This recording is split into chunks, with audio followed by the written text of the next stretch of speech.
조동호 과학기술정보통신부 장관 후보자 지명 철회에 이어서 이미선 헌법재판관 후보자의 주식 논란이 확산되면서 결국 또다시 조국 민정수석에 대한 책임론이 거세지고 있습니다.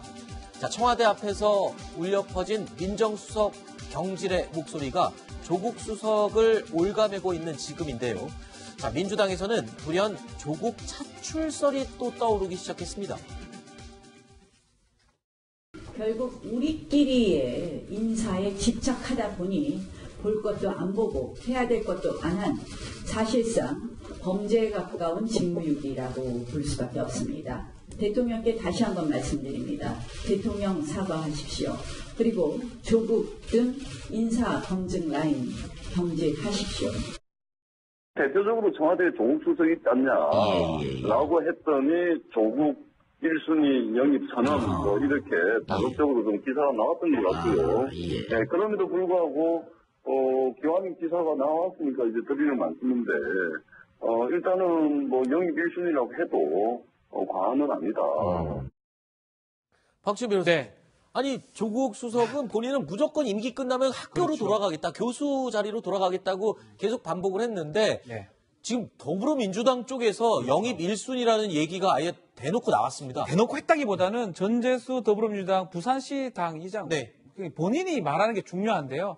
자, 기사 보도를 보면서 만약 그렇다면 우리도 영입 1순위일 수 있다라는 취지입니다. 네. 지난 지방선거 때도 가능성이 높다는 거잖아요, 결국. 근데 문제는 이제 본인 생각이었죠. 조국 수석이 과연 이제 지금 민정수석 마치고 나서 이 선거로 총선으로 가느냐, 학교로 가느냐. 일단은 계속 학교 얘기를 하고 있는데 아직까지는 생각이 없는 것 같습니다. 그렇지만 네.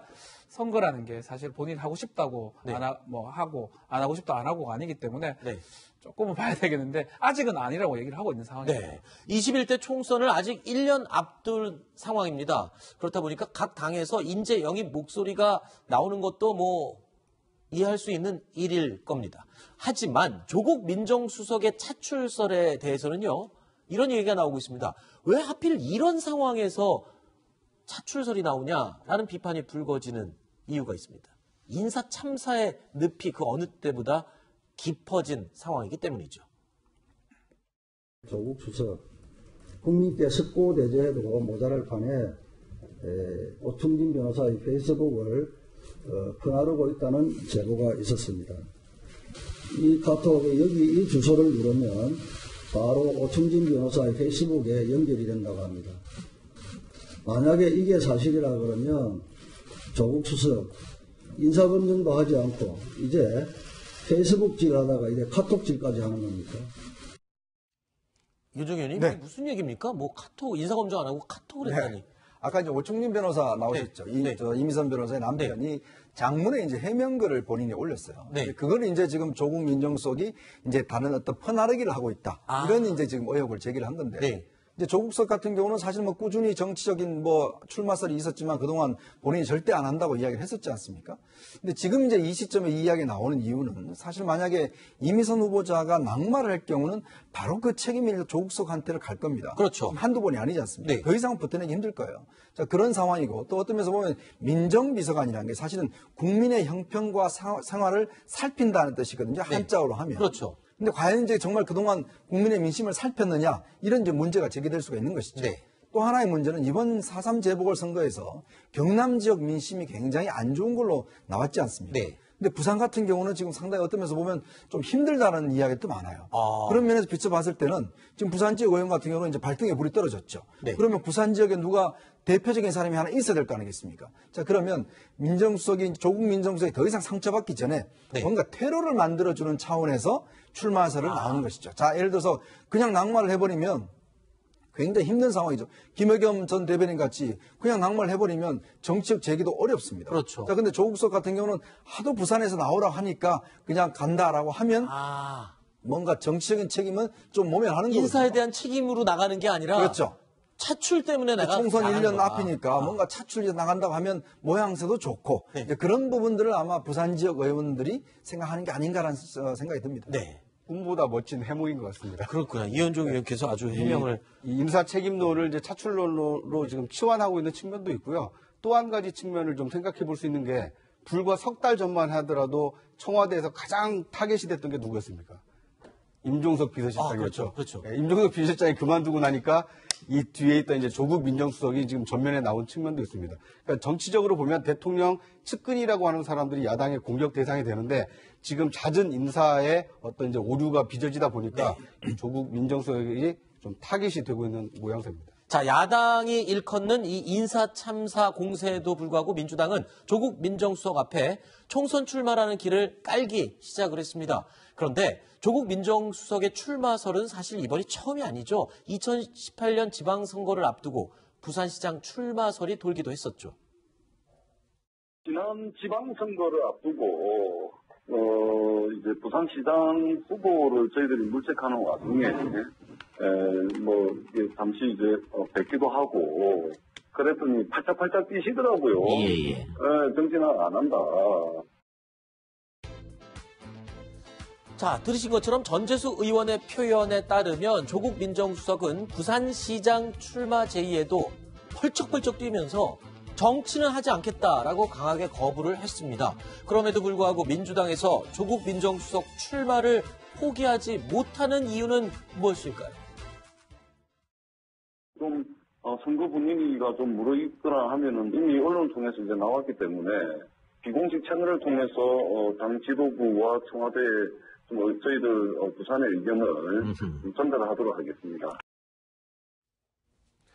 구정처장, 네. 결국에 버티다 결국에는 하게 되는 게 정치입니까?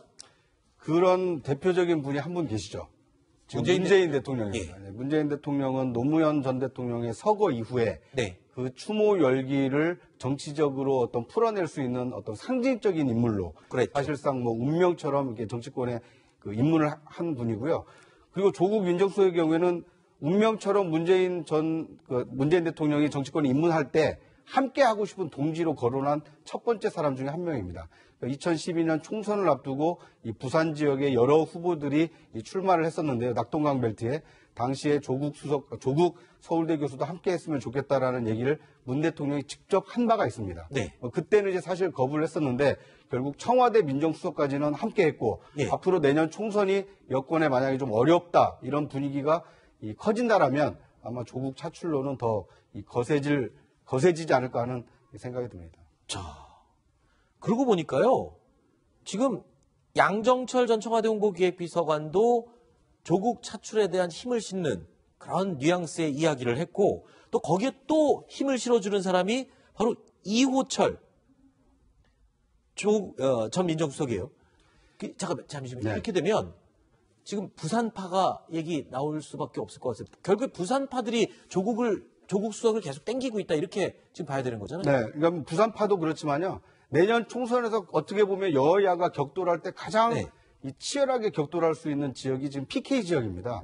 그런데 이번 그 4.3 이 보궐선거에서는 지금 그 정의당과 이 자유한국당이 한 석씩 가져가지 않았습니까? 그러니까 지금 이 여당이 더불어민주당이 아직 어느 정도의 그 승리를 가져올지 아직 그 결과를 예측하기 어렵기 때문에 가장 강력한 카드를 내밀어서 이 PK 민심을 잡아야 된다. 이런 그 요구가 PK 의원들과 이 원외위원장들 사이에 굉장히 높기 때문에 그래서 상징성이 큰 이 조국 민정수석의 차출론이 계속 거론이 되는 것 같습니다. 문재인 대통령의 두 복심과 그리고 민주당에서 불을 당기고 있는 이 조국 민정수석의 총선 출마설. 자, 사실은 문재인 대통령의 동의 없이는 이루어지기 힘든 일일 겁니다. 그렇다면 문재인 대통령과 조국 민정수석의 생각은 과연 어떨까요? 들끝내고도 가실 생각이세요? 안 놔주실 것 같긴 합니다. 아니 숙제를 주셨으니 제가 할 수 있는 최선을 다해서 이걸 해보려고 합니다. 제가 이제 국회의원도 아니고 정치인도 아닙니다만은 행정부의 구성원으로서 또 대통령의 수석 비서관으로서 제가 맡은 업무는 제가 할 수 있는 최대한으로 한번 해볼 생각입니다. 솔직히 아까 설명 듣고 보니까 지금 과거에 출마설이 언제쯤 나왔나 보니까 조국 수석을 둘러싸고 뭔가 좀 위기가 닥칠 때마다 출마설이 계속 나왔었네요. 네, 그렇습니다. 제가 예측을 한번 해볼까요? 조국 수석 내년 총선에 출마한다에 저는 걸겠습니다. 김태현 변호사도 맨날 거기다 건다고 그러더라고요. 왜냐하면 사실은요, 우리가 이제 문재인 대통령이 예. 이제 뭐 제가 머릿속에 들어보진 않았지만, 네. 많은 이제 머릿속에서 뭐 남북 문제, 경제 문제 많은 게 있을 겁니다.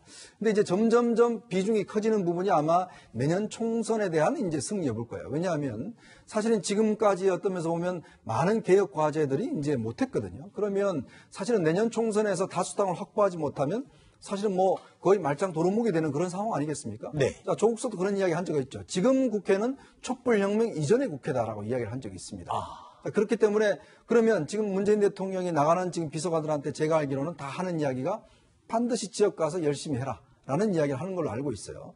자, 그러면 조국 수석 지금 어떤 면에서 보면 부산 지역에 만약에 이렇게 한다면 여러 가지 이제 좀 각광을 받을 수가 있겠죠. 그러나 제 생각에는 사실 조국 수석이 들어오면서 과연 성과가 뭐가 있었는가 좀 냉정하게 생각해 볼 필요가 있습니다.